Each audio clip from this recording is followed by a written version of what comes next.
자, 우리 지난주에는 권장희 소장님 오셔서 말씀 전하셨기 때문에 지지난주에 우리가 제가 2주에 걸쳐서 요 서론 부분을 말씀드리겠다라고 했죠. 이 히브리서 강의 이 서론 부분 끝나면 조금 그래도 속도가 붙습니다.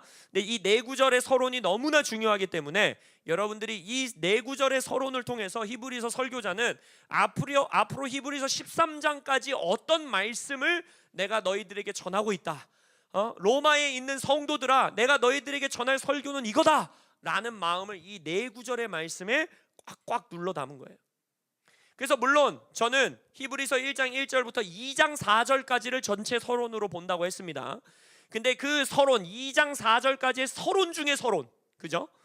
1장 1절부터 4절까지 이 4구절의 말씀은 정말 중요한 서론이라고 할 수 있습니다. 그래서 이 말씀의 아주 중요한 부분들, 우리가 좀 그래도 2주가 지났기 때문에 짧게 복습을 하고 오늘 말씀을 전하면, 가장 중요한 것은 뭐라고 했습니까? 옛적의 조상들에게 여러 모양으로 말씀하신 하나님이 이 모든 날 마지막에는 누구를 통해 우리에게 말씀하신다고 했습니까?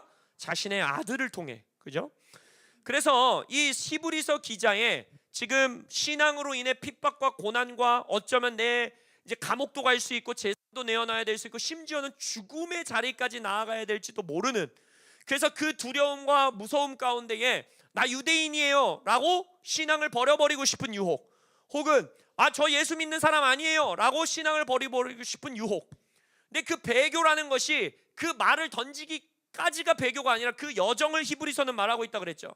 신앙이 성장하지 않는 자들, 신앙이 물 흐르듯이 떠내려가 버리는 자들, 아직도 젖 먹는 아이들과 같이 신앙이 남아있는 자들, 모이기에 힘쓰지 않는 자들, 그들에게 경고하는 설교라고 그랬어요. 너희들 지금 배교의 길로 이미 들어선 거다.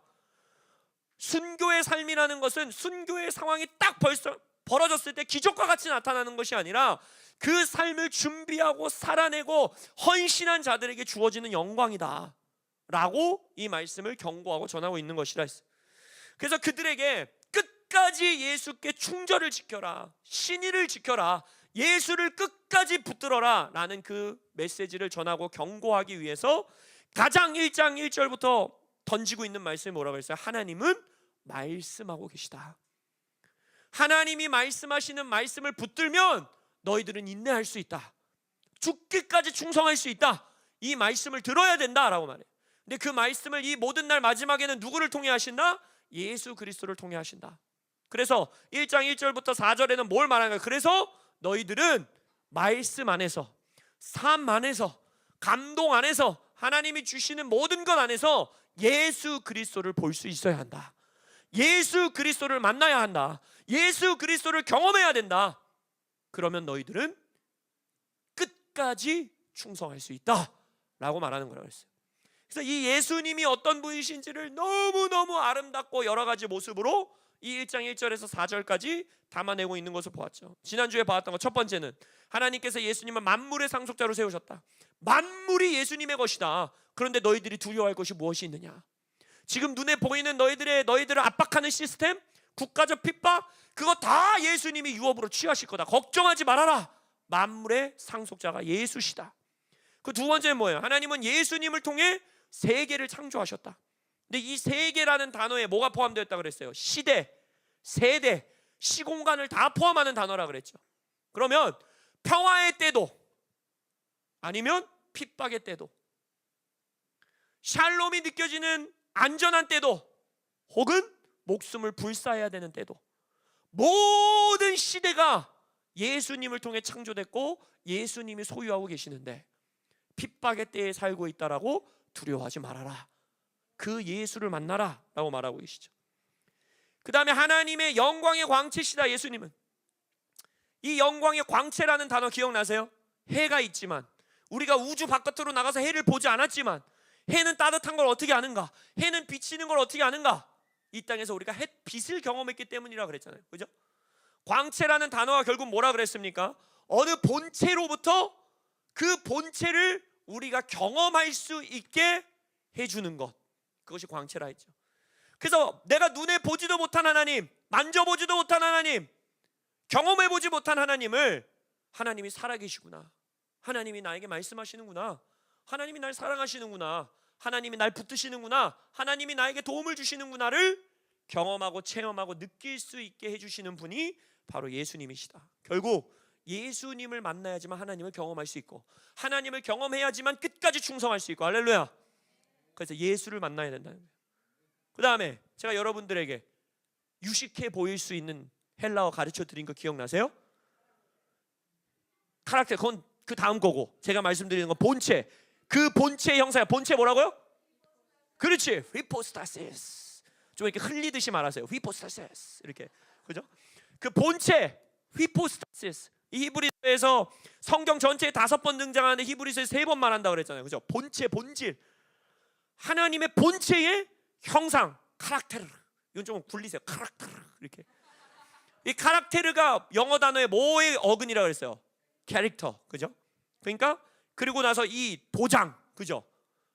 동전 만들 때 딱 찍는 음각, 그거라 그랬잖아요. 그러니까 예수님의 모습, 예수님의 가르침, 예수님의 사랑, 예수님의 능력, 예수님이 보여준 모든 것은 본체이신 하나님을 그대로 드러낸 것이다.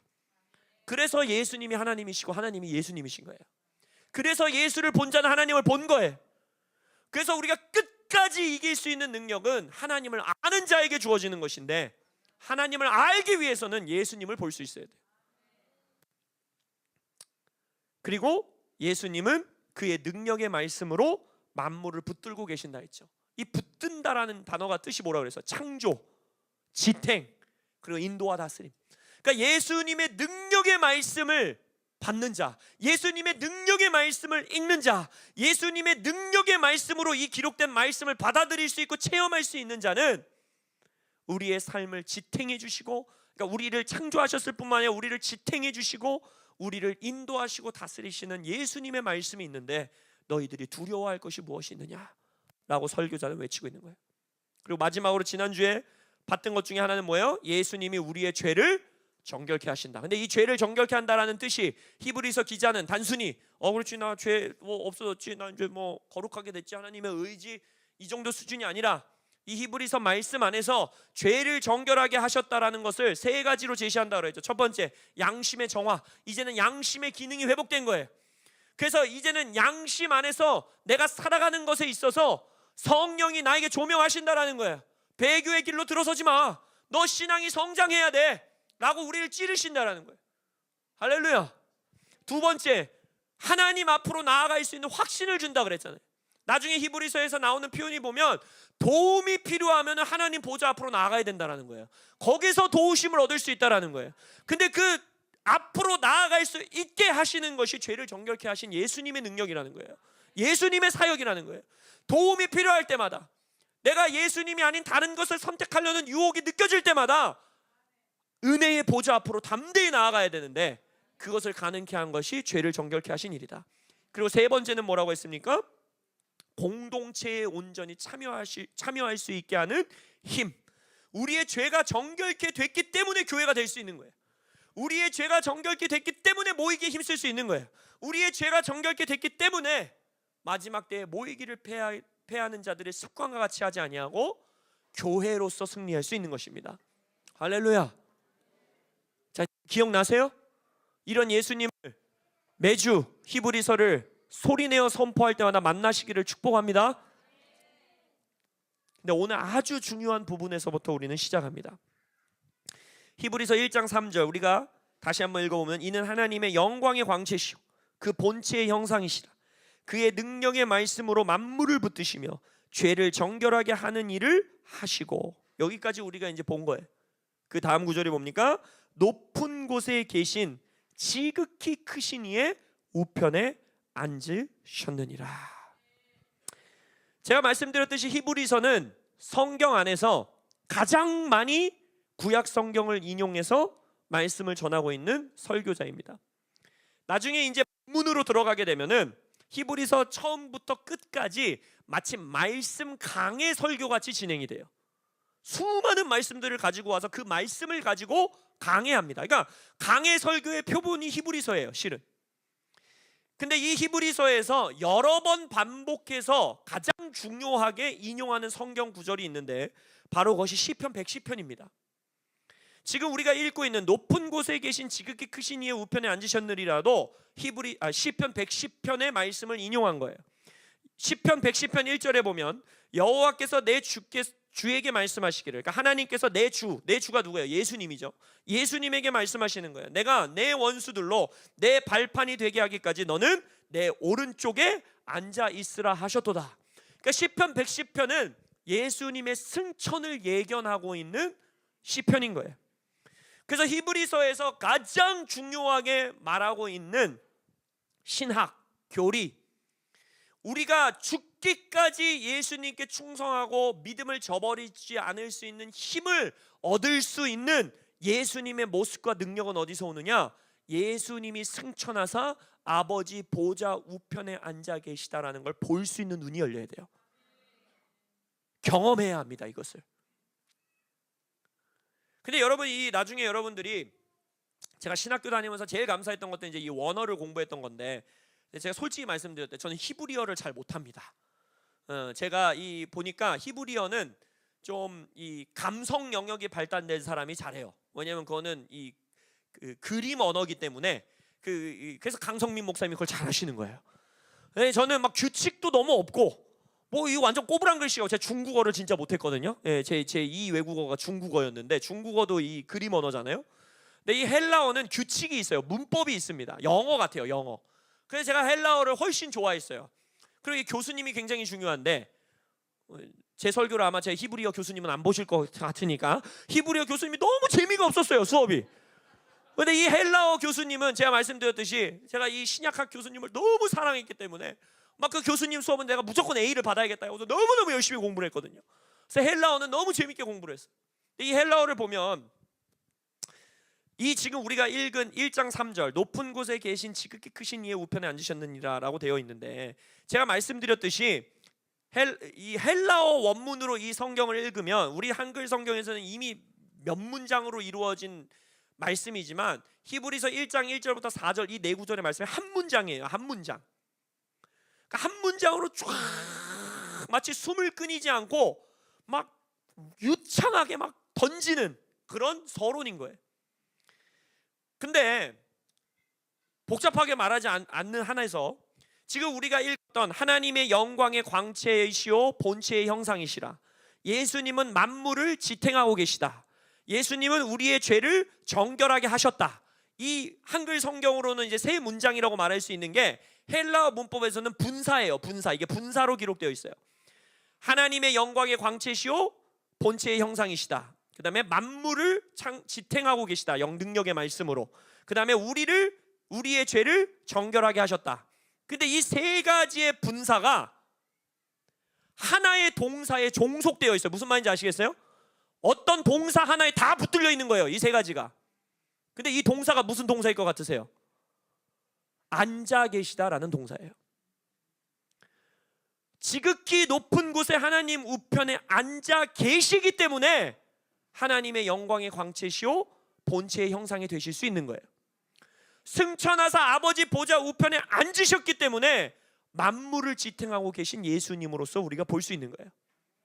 하늘에 오르사 아버지 보좌 우편에 앉아 계시기 때문에, 예수님의 속죄 사역이 정말로 온 인류의 죄를 정결케 하신 속죄 사역이구나 라고 확증할 수 있고, 믿을 수 있고, 신뢰할 수 있고, 붙들 수 있다는 거예요. 나중에 이제 히브리서 뒤에 가면 이 승천에 대해서 엄청나게 강조를 하는데, 아버지 보좌 우편에 앉아 계시다라는 것 그 자체가 예수님이 위대한 제사장이시오, 예수님이 하나님의 아들이시오, 예수님이 만물을 다스리는 왕이라는 가장 중요한 증거다라고 말해요. 승천하신 예수님을 만나는 것이 우리의 삶의 승리의 능력을 주는 것입니다. 즉 예수님이 이 땅에 오셔서 말하잖아요.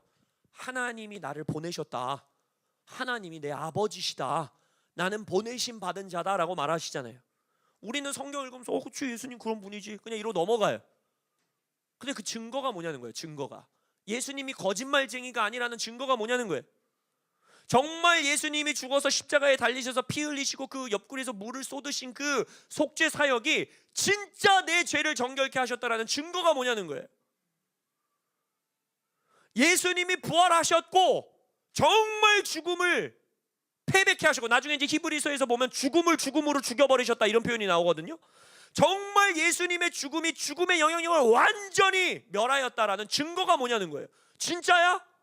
그거 어떻게 아냐는 거예요. 진짜 예수님이 만물을 창조하시고, 진짜 예수님이 만물을 붙들고 계시고, 진짜 예수님이 하나님의 아들이라는 증거가 뭐냐는 거예요. 히브리서 설교자는 지금 우리에게 말하는 거예요. 아버지 보좌 우편에 올리사 아버지가 직접 본인의 우편에 앉히신 것, 이것이 그 모든 것의 증거다라고 말하는 거예요. 결국 뭐예요? 우리의 신앙의 매일매일의 삶에 난 용서받았어, 나는 구원받았어, 나는 이길 수 있어, 거인은 우리 밥이야, 나는 패배하지 않아, 나는 이미 승리했어, 사망의 음침한 골짜기를 지나가도 하나님은 나에게 상을 차려주실 거야, 나는 결국 상급을 받게 될 거야, 나는 오직 오늘이라 일컫는 동안에 이길 수 있어. 이 믿음이 어디서부터 오냐는 거예요. 아버지 보좌 우편에 앉으신 예수님으로부터 온다라는 것입니다. 승천하신 예수님을 만나고 경험하고 볼 수 있고 체험할 수 있어야지만 이 앞에서 말하고 있는 세 개의 분사, 하나님의 영광의 광채이신 예수님을 만날 수 있고, 본체의 형상 되신 예수님을 만날 수 있고, 정말 내 삶을 창조하시고 지탱하시고 이끌어가시고 인도하시는 예수님께 붙들릴 수 있고, 그리고 나의 죄를 정결케 하신 예수님의 능력 안에 살 수 있는 겁니다. 그럼 뭐냐? 이제 우리의 신앙이 십자가 고난, 죽음과 부활, 이 교리에 머무는 신앙을 탈피하셔야 돼요. 오해하지 마십시오. 다시 한번 말씀드려요. 히브리서에서도 강조해요. 승천은 죽음과 부활이 있었기 때문에 승천이 있는 거예요. 죽음과 부활을 확증해 주는 것이 승천인 것이고, 죽음과 부활을 통과해서 승천으로 가신 거예요. 그러니까 십자가 죽음과 빈 무덤의 부활은 우리의 삶에 반드시 경험되어야 되는 일입니다. 할렐루야. 근데 자칫 우리의 언어, 우리의 생각, 우리의 교리가 거기에 머물러 있다라는 거예요. 근데 그 십자가의 죽음의 실제적인 능력, 죽음의 능력을 히브리서에서는 뭐라 그랬어요? 죽음이 죽음을 죽여버리셨다. 죄의 영향력 안에서 벗어나고 죄의 습관을 끊어낼 수 있고, 어둠의 영향력 안에서 벗어나서 내가 다스리는 자로 살 수 있고, 부활의 능력은 뭐예요? 이제는 우리가 죄와 정죄의 영향력 아래 사는 것이 아니라 부활 생명의 능력으로, 성령의 은사를 가지고 능력을 가지고 살아가는 삶, 그 삶이 실제적으로 우리 안에서 경험되기 위해서 우리가 어디까지 나아가야 되느냐? 예수 승천, 내 승천, 예수 보좌, 내 보좌까지 나아가야 된다라는 거예요.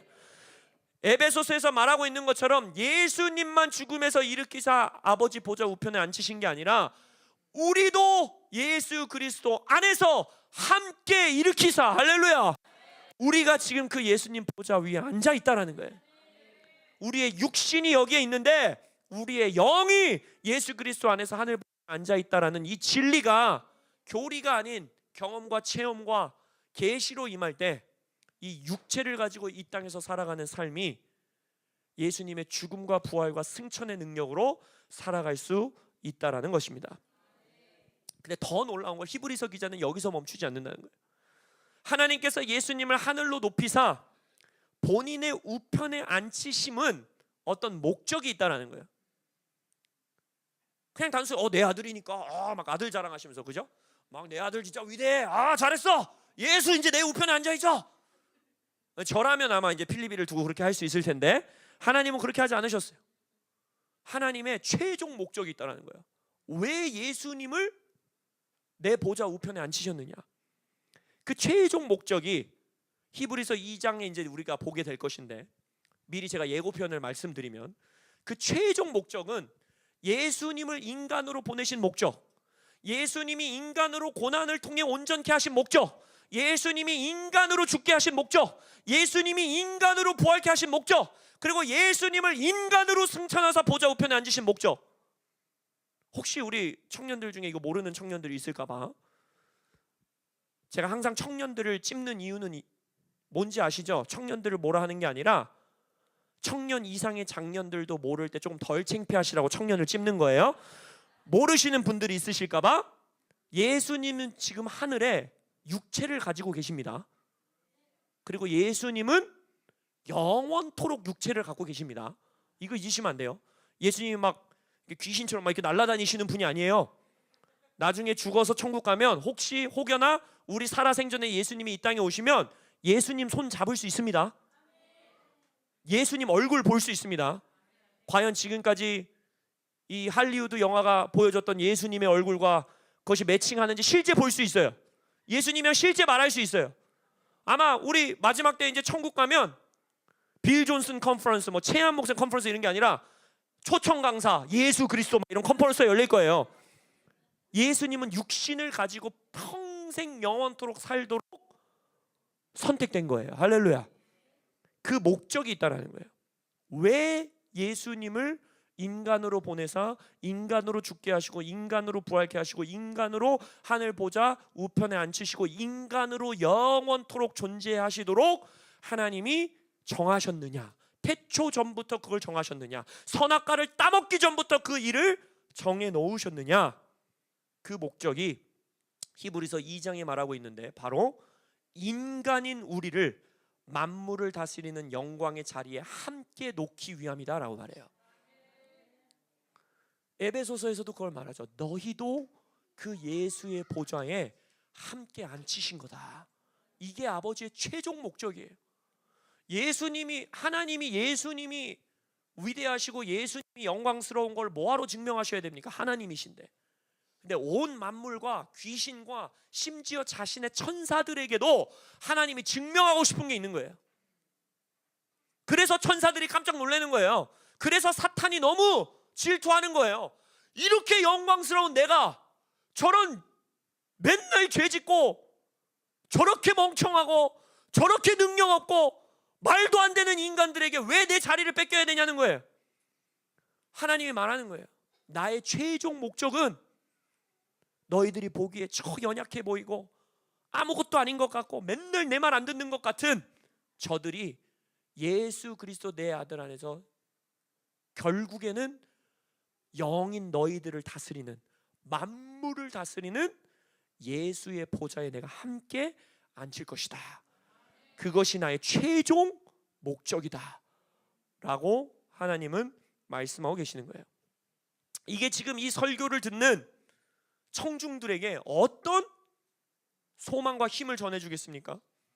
현재 히브리서 설교를 듣고 있는 청중들은 예수 믿는 믿음 때문에 나중에 히브리서 표현에 뭐라고 하냐면 외국인같이 살고 나그네같이 살다라는 거예요. 머리 둘 곳이 없다라는 거예요. 도망쳐 다녀야 된다라는 거예요. 놀림받고 핍박받고 부끄럽고 수치스럽고 슬프고 화나고 목숨도 잃어버릴 수 있고 직장 승진도 안 되고 월급도 깎이고 돈도 빼앗기고 심지어 감옥에도 가야 되고 매질도 당해야 되고 나중에 히브리서 표현해 보면 마치 로마의 콜로세움 같은 묘사가 나오면서 야생 동물에게 던져서 찢어 죽임을 당하고 집어삼켜지고 이런 인생을 눈앞에 두고 있는 청중들에게 뭘 말하는 거냐? 예수님이 인간으로서 너희들이 경험하는 이 모든 걸 이미 다 경험하셨다. 예수님의 몸이 찢어 밝혀졌다. 예수님이 십자가에서 모든 조롱과 수치와 고난과 너희들이 느낄 수 있는 모든 분노와 이런 모든 걸 감당하셨다. 근데 그 예수님이 지금 어디에 있는지 봐라. 십자가에 계속 매달려 계시니? 예수님이 무덤 속에서 안 나오시고 가만히 계시니? 그렇지 않잖아 얘들아, 이렇게 외치는 거예요. 예수님이 영광의 보좌에 앉으셨잖아. 저것이 너희들의 상급이야. 저것이 너희들을 위해 예비해 놓으신 하나님의 뜻이야. 저기로 너희들은 가고 있는 거야. 그러니까 수치당하는 거를 염려하지 마. 고난 당하는 것을 염려하지 마. 나중에 다른 표현으로 뭐라고 하냐면 천사들보다 예수님이 낮아진 이유, 너희들이 지금 낮아지고 수치당하고 부끄럼당하고 신앙 때문에 놀림당하고 심지어 죽임당하는 그 낮은 위치까지 가는 이유는 그 낮은 위치에 머물기 위함이 아니요 너희들에게 영원한 상급을 주시기 위함이다. 그래서 히브리서 나중에 뭐라 표현해요? 하나님이 계신 것과 상 주시는 이심을 믿어야 된다는 거예요. 그 상을 보라는 거예요. 그 상을. 저게 너희들의 상이야. 예수님이 우리를 앞서가셨다라는 표현이 이제 나중에 히브리서에서 나오거든요. 예수님이 선두주자로 먼저 가신 거야. 너희들의 상이야 저게. 너희들의 종착지야. 너희들이 가게 될 곳이야. 그러니까 지금 이 땅에서의 수치와 고난과 핍박과 환난을 예수님이 견디셨던 것처럼 너희들도 충분히 견딜 수 있어.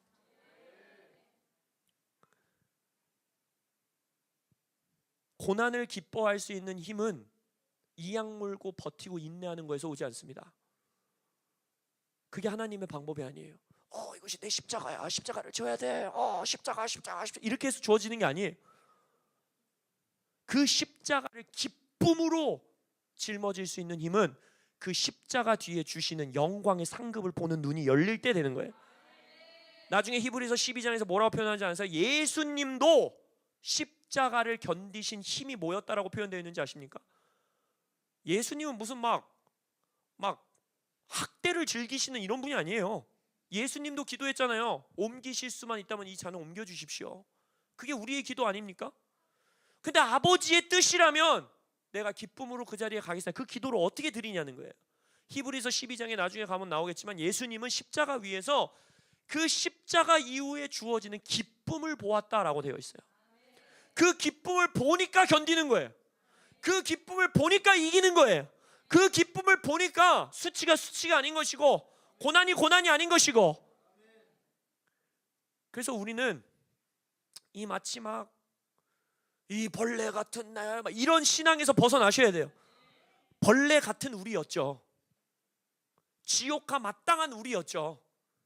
그러나 예수 그리스도께서 앞서가신 그 길을 나도 따라간다라는 게 믿음의 기초예요. 나를 따르라 했잖아요. 나를 따르라. 왜 십자가까지만 가서 거기 앉아있냐고요. 왜 여기가 조사오냐고 앉아있냐고요. 거기는 좋은 곳이 아니에요, 여러분. 예수님의 좋은 곳은, 나를 따르라 한 곳은 예수님이 가신 길을 내가 따라가고 있는 것을 볼 때 내 십자가를 질 수 있는 거예요. 이 십자가 뒤에 주어지는 영광이 저거구나. 이기는 자에게 주시는 상급이 저거구나. 죽기까지 충성하는 자에게 주시는 상급이 저거구나. 순교하는 자에게 주시는 상급이 저거구나. 할렐루야. 어머니들은 이거 다 이해하셔야 돼요. 어린 자녀들 두고 있는 어머니들 맨날 밥 안 먹는 애한테 뭐라 그래요? 이거 다 먹으면 깎아줄게. 이거 다 먹으면 주스 줄게. 이거 다 먹으면 과자 줄게. 그럼 다 먹죠. 농담 같지만 이게 하나님의 방법이에요. 히브리서 13장의 결론이 뭐라 그랬어요? 죽어라 였다잖아요. 죽어라. 너네도 예수님처럼 죽어라. 죽어야 되면 죽어라가 결론이에요. 근데 죽어라 하면 죽습니까? 우리는 맨날 자아를 죽이래. 자아를 죽일 수 있었으면 십자가가 필요 없다니까요. 우리가 자아를 어떻게 죽입니까? 못 죽이니까 예수님이 죽으신 거잖아요. 근데 그 예수님의 십자가에서 자아를 죽일 수 있는 능력이 내게 주어질 수 있는 힘은 어디서 오느냐? 죽음을 죽음으로 죽여버리신 예수님께서 결국 가 계시는 곳이 아버지 보좌 우편의 영광의 자리구나. 상급을 받는 자리구나. 아버지의 착하고 충성된 종아, 나의 나라에 들어와 이제 내 기쁨을 누려라 하는 칭찬받는 자리구나. 그걸 본 자는 견디는 거예요. 그걸 본 자는 이겨내는 거예요. 이것이 우리의 창조의 목적이고 우리가 받아 누려야 되는 영광과 권세인 것입니다. 승천의 교리로 나아가셔야 돼요. 그리고 여러분, 시대적으로도 지금 승천이 풀어져야 되는 이유가 뭔지 아세요? 예수님은 과거의 십자가를 지셨습니다. 물론 그건 영원한 역사예요. 십자가의 역사는 영원 가운데 펼쳐지지만 이 땅을 살아가는 우리들에게 있어서는 과거의 역사입니다. 2000년 전에 있었던 일이에요. 부활도 2000년 전에 있었던 일입니다. 근데 오직 오늘이라 일컫는 오늘 펼쳐지고 있는, 지금 현재 펼쳐지고 있는 예수님의 사역은 뭐냐? 보좌 우편에 앉아 계신 사역이에요. 지금 예수님은 십자가에 달려있지 않으십니다. 지금 예수님은 채찍질 맞고 계시지 않습니다. 지금 예수님은 무덤에 누워 계시지 않습니다. 지금 예수님은 무덤 앞에서 막 마리아에게 내가 부활했다 이렇게 말하고 계시지 않으세요. 지금 예수님은 하늘에 오르사 보좌 우편에 앉아 계십니다. 지금 예수님이 살아계신 그 모습을 봐야지 오늘의 삶을 살 수 있는 거예요. 오늘의 삶에 십자가의 능력이 주어지고 오늘의 삶에 부활의 능력이 주어지고 그 오늘의 삶을 살아가는 힘은 승천하신 예수님을 만나는 것에서 주어지는 거예요. 그래서 히브리서 기자는 오늘 능력이 필요한 이들에게, 오늘 그 수치를 견뎌내야 되는 자들에게, 오늘 믿음을 버리냐 믿음을 선택하느냐 갈림길에 있는 자들에게 오직 오늘이라 일컫는 동안에 아버지 보좌 우편에 앉으신 예수를 만나라는 거예요. 그래서 히브리서에서 가장 교리로 표현하자면 종말론, 이 마지막 때에 말하고 있는 교리 중에서 가장 중요하게 생각하는 것이 무엇이냐? 상급입니다. 상급. 마지막 때의 상급. 여기 하나님의 방법이 좀 가끔 진짜 왜 이렇게 만드셨을까? 놀라운 모습인데, 여러분 이 땅에서의 인생이 영원의 관점으로 봤을 땐 100년 120년 살아도 정말 뭐 막 그 긴 줄에 점 하나도 안 되는 인생이잖아요. 이 짧은 인생이잖아요. 그죠? 근데 여러분 이 짧은 인생이 얼마나 파워풀한 인생인지 아십니까? 영원의 관점에서 봤을 때는 진짜 코딱지도 안 되는 이 80년 90년 100년의 인생에서 어떻게 살았느냐가 영원의 상급을 결정짓는다는 거예요. 그러니까 우리는 먼지 같은 인생을 살고 있는 게 아닙니다. 그런 관점 벗어나셔야 돼요. 우리는 지금 먼지 같은 벌레 같은 온 우주의 관점에서 봤을 때는 막 이만하고 이런 교리에 빠지지 마세요. 아니요, 우리는 엄청난 인생을 사는 겁니다. 영광스러운 인생을 사는 겁니다. 이 80년 90년 100년에 내가 매일매일의 삶에 어떤 선택을 하느냐가 영원한 영광과 상급을 결정짓는 거예요.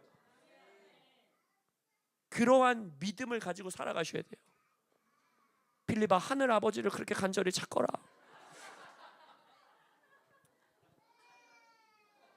마지막 이 승천을 선포한 이후에 1장 4절, 이 1장 4절의 말씀에서 예수님을 마지막으로 이렇게 묘사합니다. 그가 천사보다 훨씬 뛰어남은 그들보다 더욱 아름다운 이름을 기업으로 얻으심이니. 바로 무엇이냐? 마지막 8번째, 예수님이 어떤 분이시라고 히브리서 기자는 말하고 있느냐? 천사보다 훨씬 뛰어난 분이라는 거예요. 갑자기 잉스러울 수 있어요. 당연히 뭐 예수님이 천사보다 뛰어난 거 아닌가? 뭐 이런 거를 설교에 적어야 되나? 막 이런, 그래서 막 나중에 그런 것까지 아실 필요는 없는데, 그래서 막 성경학자들과 신학자들 중에서 막 이 시대에 뭐 천사 숭배설이 있었나, 천사를 숭배했었나, 그래서 막 엄청나게 그런 거 있는데 그런 건 다 아실 필요 없고, 왜 천사보다 훨씬 뛰어나다라는 말씀을 하셨을까? 먼저 이 훨씬 뛰어나다라는 이 단어는요, 히브리서에서 굉장히 중요한 단어입니다. 왜냐하면 13번이나 나와요. 그래서 나중에 예수님을 본문에 가서도 계속 묘사하는 게 더 나은 지위를 얻으셨다, 더 나은 소망을 주신다, 더 나은 언약을 주셨다, 더 나은 재물을 들으셨다, 더 나은 하늘의 유산을 받으신다, 더 나은 구원을 주셨다, 더 나은 부활, 이 더 낫다, 더 뛰어나다, 더 훌륭하다, 이 단어를 계속 반복적으로 말하거든요. 그건 뭘 말하고 있느냐? 예수님의 우월성을 말하고 있는 거예요. 아까 1장 1절에서도 뭐라 그랬어요? 1장 1, 2절에서도 뭐라고 했습니까? 과거에는 너희들의 선조들에게는 여러 모양과 부분으로 말씀하셨지만 이 모든 날 마지막에는 이제 최종적으로, 그죠? 가장 완벽하게, 가장 우월하게, 가장 영광스럽고 아름답게 아들 예수 그리스도를 통해 너희들에게 말씀하셨다, 이렇게 말했잖아요. 그러니까 히브리서 기자는 예수님이 얼마나 우월한 존재인지, 예수님이 얼마나 아름다운 존재인지, 예수님이 얼마나 영광스러운 존재인지를 계속 반복적으로 이 청중들에게 말하는 거예요. 거기서 힘을 얻어야 된다는 거예요. 예수님의 완전성, 예수님의 우월함. 왜냐? 예수님의 영광과 능력과 아름다움과 거룩함과 우월함을 보는 눈이 열려야지만 마지막 때의 순교자적 삶을 살 수 있다라는 거예요. 아까 말했잖아요. 우리의 영광스러운 상급을 보는 눈이 열려야지 오늘 하루 고난을 기쁘게 선택할 수 있다라는 거예요. 핍박 가운데 도망가지 않을 수 있다라는 거예요. 근데 우리의 모든 상급을 성경에서 여러 가지로 말하고 있지만 우리의 가장 위대하고 가장 최종적인 상급이 뭡니까? 예수님 아닙니까? 예수님과의 친밀함 아닙니까? 예수님과의 가까운 사랑의 경험 아닙니까? 그러니까 예수님을 봐야 된다는 거예요. 예수님이 선지자보다 뛰어나셔. 그렇죠? 아까 선지자들에게는 여러 모양과 부분으로 말씀하셨지만 선지자들보다 위대한 말씀을 주시는 분이다라고 말하고 있고, 천사보다도 우월하고 뛰어나시다라고 말하고 있고, 이것은 그 비교 대상들, 나중에 이제 모든 걸 비교하거든요. 아까 말한 것처럼 언약, 재물, 유산, 구원, 부활 다 비교해요. 이 나중에 히브리서 기자가. 근데 그 비교하는 대상들의 가치가 이제 없다라고 말하는 게 아니에요. 선지자 필요 없다, 구약 제사 필요 없다, 구약 성경 다 버려라, 이런 말을 하고 있는 게 아니에요. 히브리서 기자는 뭘 말하는 거냐면 그 모든 것을 완성하신 분이다라고 말하는 거예요. 선지자를 통해 말씀하신 것도 완성하신 분이 예수님이시고, 구약 제사의 그 모든 것들을 종결하시고 완성하신 분이 예수님이다라고 말한다는 거예요. 그래서 나중에 보면 천사를 통해서 율법을 전해주셨다라고 말하거든요. 나중에 이제 이 히브리서 나중에 뒷구절을 보면 그것에 대해서 다음 주에 아마 나눌 것인데, 그러니까 천사를 통해서 주신 어떤 말씀보다도 예수님의 말씀이 그 모든 말씀을 완성한다는 거예요. 성취한다는 거예요. 그렇기 때문에 천사보다 더 나은 예수님을 봐야 한다라는 거예요. 근데 나중에 2장에 가면 예수님께서 천사보다 낮아짐을 경험하신다라고 표현되어 있어요. 그게 바로 십자가의 역사를 말하는 것인데, 그리스도께서도, 그 예수님께서도, 천사보다 훨씬 뛰어나신 예수님께서도 십자가의 고난을 회피하지 않고 천사보다 낮아짐의 순간을 묵묵히 받아들이셔서 고난을 당하셔서 그것을 통과하셔서 결국 지금 아버지 보좌 우편에 앉으사 천사보다 훨씬 뛰어난 자리로 올라가셨다. 이러한 예수를 너희들이 바라봐야 한다라고 말하는 거예요. 이것의 목적이 뭐겠습니까? 이 설교의 목적이 뭐겠어요?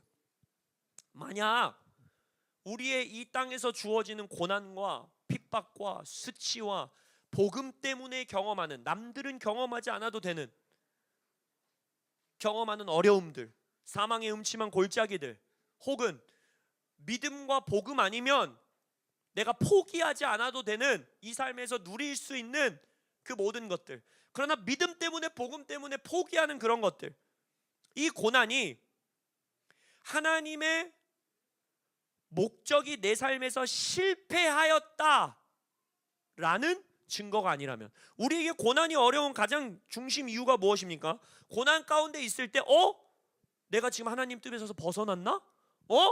나 지금 죄 지어서 일어나? 나 지금 뭔가 하나님이 나를 버리셨나?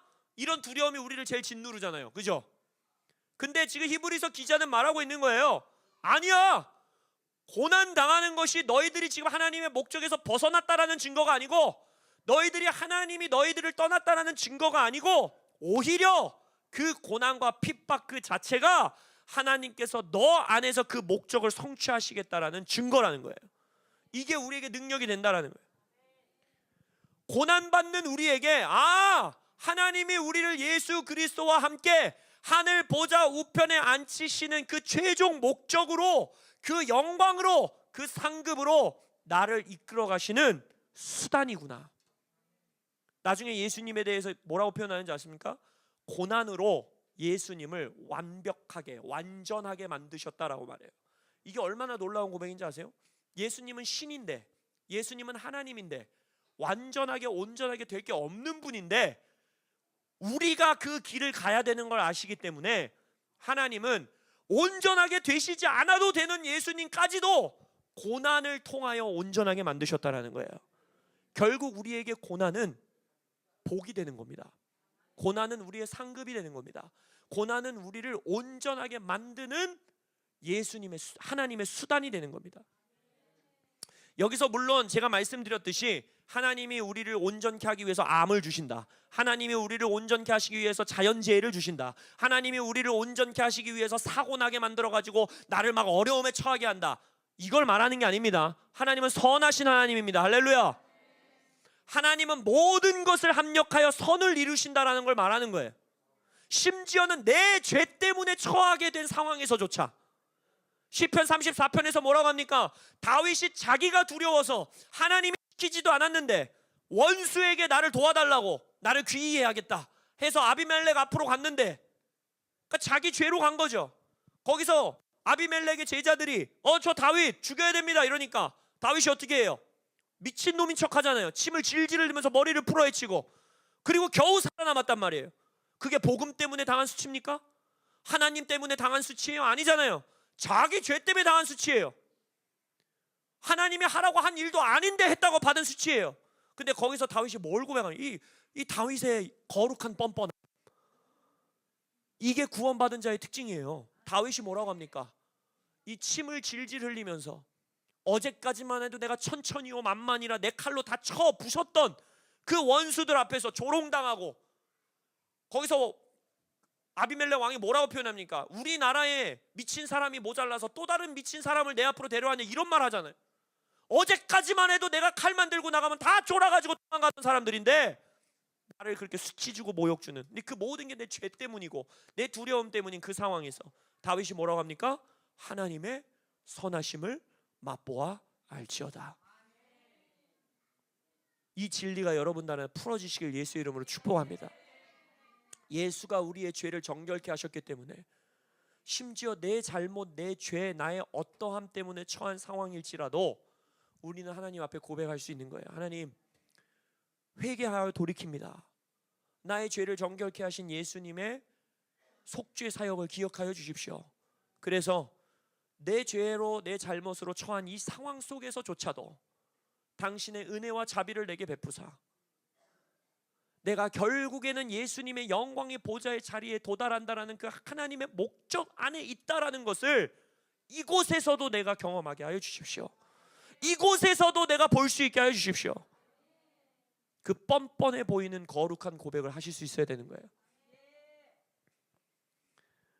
만약 우리가 정말 내 삶에서 주어지는 고난과 핍박과 어려움과 내게 주어지는 사망의 음침한 골짜기와 내게 주어지는 모든 원수의 공격들이 만약 정말로 나에게 그 영광과 위대함의 자리로 이끌어가는 하나님의 도구이고 하나님의 수단이라는 것을 진짜 믿을 수 있다면, 예수님도 천사보다 위대해지고 예수님도 천사보다 우월한 존재가 되기 위해서 그 고난을 감당하셨다 했었다라는 걸 진짜 믿는다면 이 세상에 뭐가 두렵겠습니까? 심지어 내 죄 때문에 펼쳐진 상황도 뭐가 두렵고 뭐가 부끄럽겠습니까? 이 예수님을 만나셔야 된다는 거예요. 천사보다 우월하게 된 예수님. 말씀을 결론 짓기 원합니다. 내 삶에서 여전히 복음에 대해, 믿음에 대해 혹시나 소극적인 태도가 있는가? 혹시나 복음과 믿음 앞에서 부끄러워하는 태도가 내게 남아 있는가? 혹은 내 삶에서 여전히 예수님을 향한 사랑과 예수님의 믿음과 경쟁하는 것들이 내 삶에 있는가? 세상에서 제시하는 즐거움, 세상에서 제시하는 특권, 혜택, 워라벨, 우리는 워라벨 맞춰서 살아야 돼, 내 행복, 이런 것들이 혹시 나의 예수님을 향한 충성과 충의와 신뢰함에 경쟁하고 있는가? 그러한 자들에게 히브리서 설교자는 말합니다. 하나님의 말씀 안에서 예수님을 만나야 한다. 우월하신 예수님을 만나야 된다. 하늘 보좌에 앉으신 예수님을 봐야 한다. 경험해야 한다. 승천하신 예수님, 고난을 통해, 수치를 통해, 경멸과 조롱을 통해, 죽음을 통해 결국에 영광의 자리에 오르신 그 예수님, 그 예수님을 너희들이 봐야 한다. 그러한 자는 모든 상황 속에서 견디고 인내하고 끝내 이기고 승리하고, 계시록의 표현대로라면 이기는 자로 살아갈 수 있다라는 것입니다. 서론부터 히브리서 설교자는 예수님이 가장 위대한 선지자이심을 말하고 있어요. 왜 그래요? 하나님이 예수님을 통해 말씀하신다 하셨잖아요. 그러니까 어떤 선지자보다 위대한 말씀을 전하는 선지자라는 거예요. 또한 예수님께서는 죄를 정결케 하셨기 때문에 가장 위대한 제사장이라는 뜻입니다. 나중에 히브리서 뒷장에 가면 아론의 반차를 따른 제사장들이 아무리 죄를 사하기 위해서 동물의 피를 흘렸어도 또 그 제사를 드렸어야 됐지만, 위대한 제사장인 예수는 단번에 자신의 몸을 희생제물로 드림으로 너희들의 죄를 단번에 해결하셨다. 가장 위대한 제사장이시다. 그리고 마지막으로 아버지 보좌 우편에 앉히셨다라는 말씀을 통해 예수님이 가장 위대한 왕이시다. 선지자, 제사장, 왕을 다 완성하시고 성취하신 예수님을 제시하는 거예요. 이 예수님을 만나라. 이 예수님을 봐라. 이 예수님을 경험해라. 이 예수님을 느껴라. 이 예수님을 체험해라. 이 예수님을 말씀 안에서 경험해라. 그러면 너희들이 이기지 못할 어려움도 없고 견디지 못할 수치와 조롱도 없고 절대 배교의 길로 들어서지 아니하고 끝까지 너희들은 심지어 죽음의 자리라 할지라도 그 자리를 기쁨으로 감당할 수 있을 것이다.